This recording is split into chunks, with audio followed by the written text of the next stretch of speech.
Sinimulan ngayong araw ang pagsisiyasat ng Senado kay retired Senior Police Officer 3 Arturo Las Cañas hinggil po sa mga aligasyon nito laban kay Pangulong Rodrigo Duterte. Dito ay pinalalahanan ni Senador Panfilo Ping Lacson na kinakailangan ng matibay na ebidensya lalo't mabigat ang paratang ni Las Cañas. Samantala, muling iginit ng palasyo na gawa-gawa lamang ang testimonya ni Las Cañas. Update tayo mula kay Sweden Velado. Sweden. Maraming salamat, Alex. Muli ngang sumalang sa investigasyon ng Senado si retired Senior Police Officer Arturo Las Cañas. Umaming isa sa mga pinuno ng Davao Death Squad noong panahon umano bilang alkalde ng lungsod ng Davao ni Pangulong Rodrigo Duterte. Oktubre noong nakaraang taon sa harap ng Senate Committee on Justice na nooy sinisiyasat ang issue ng extrajudicial killings o EJK, una nang pinabulaanan ni Las Cañas ang mga pahayag ng whistleblower na si Edgar Matupato kaugnay ng pagkakaroon ng Davao Death Squad.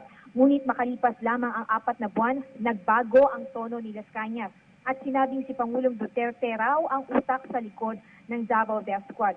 Binabayaran daw sila noon ng 20,000 hanggang 100,000 piso ni Duterte para pumatay ng mga kriminal. Ayon po sa Palasyo ng Malacanang, malinaw na questionable ang kredibilidad ni Las Cañas dahil sa pabago-bago niyang testimonya. Iginiit ni Presidential Spokesperson Ernesto Abella na gawa-gawa lamang at hindi katanggap-tanggap ang salaysay ni Las Cañas. Ayon naman po kay Senador Richard Gordon, posibleng binayaran lang si Las Cañas para biglang baguhin ang kanyang naunang salaysay sa harap ng Senate Committee on Justice noong 2016 kung saan si Gordon ang chairman.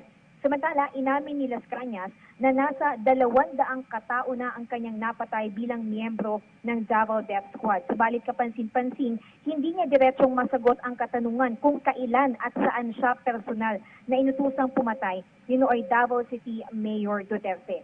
Hamon kay Las Cañas ni Senador Panfilo Lacson, chairman ng Senate Committee on Public Order and Dangerous Drug Act, na siyang responsable sa pagsisiyasat ngayon na huwag lang puro salaysay ang ibigay ni Las Cañas at dapat ay maglabas siya ng iba pang mas matibay na ebidensya lalo pat mabigat ang mga paratang niya kay Pangulong Duterte.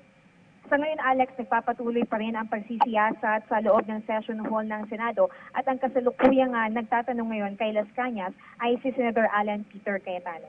Yun naman po ang latest mula po rito sa Senado para sa PTV News, Sweden Velado. Maraming salamat, Sweden Velado.